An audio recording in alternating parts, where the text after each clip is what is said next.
राम जी ने कहा कि जाओ जाकर के जानकी जी का पता लगा करके आओ। तो फिर हनुमान जी, जामवंत जी और सब बानर आ गए समुद्र किनारे। तो समुद्र किनारे में आकर के सब बानर बैठ गए और हमारे श्री हनुमान जी महाराज भी बैठ गए। लेकिन हमारे श्री हनुमान जी किसी बानर के साथ गप्पबाजी नहीं कर रहे थे, बल्कि हमारे हनुमान जी आंखें बंद करके प्रभु का नाम जाप कर रहे हैं और बाकी बानर जाने का तैयारी कर रहे थे। तो किसी ने अंगद जी से पूछा कि तुम जाओ समुद्र पार। अंगद जी बोले कि हम लंका तो चले जाएंगे, लेकिन वापस आना मुश्किल होगा, हम नहीं जा सकते, किसी और को कहो। तो जामवंत जी से कहा तुम ही चले जाओ। तो जामवंत जी कहता है मैं तो बूढ़ा हो गया हूँ, अगर मेरा जवानी रहता तो मैं चला जाता। तो कहा कि कौन जाएगा। तब सबकी नजर हनुमान जी के ऊपर पड़ गया। तो जामवंत जी हनुमान जी के पास गए, बोले महाराज लंका चलो लंका।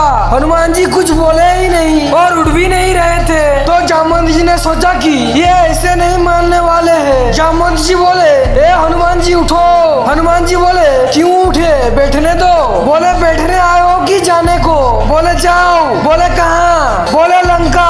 हनुमान जी बोले क्यों जाएंगे। तो जामवंत जी बोले तुम्हारे लिए कोई काम कठिन नहीं है। हनुमान जी बोले ठीक है हम नहीं जाएंगे। तो जामवंत जी ने कहा कि हनुमान जी तुम हो पवन पुत्र, तुम्हारे अंदर है अपार बल, इसलिए जाओ लंका। हनुमान जी बोले हम अपनी फ्लाइट नहीं उड़ाएंगे। अब जामवंत जी का दिमाग ही खराब हो गया कि ये जा नहीं रहे हैं, तो क्या किया जाए। देखो हनुमान जी कब उठे। तो अब जामवंत जी ने हाथ जोड़ के कहा कि वीर बजरंगबली तुम्हारा अवतार बैठने के लिए नहीं हुआ है। जामवंत जी बोले तुम्हारा अवतार राम काज के लिए हुआ है। तो हनुमान जी जैसे ही राम काज सुना तो हनुमान जी विशाल का शरीर धारण कर लेते हैं। तो बोला जामवंत जी आप बताओ क्या करना है, अगर आप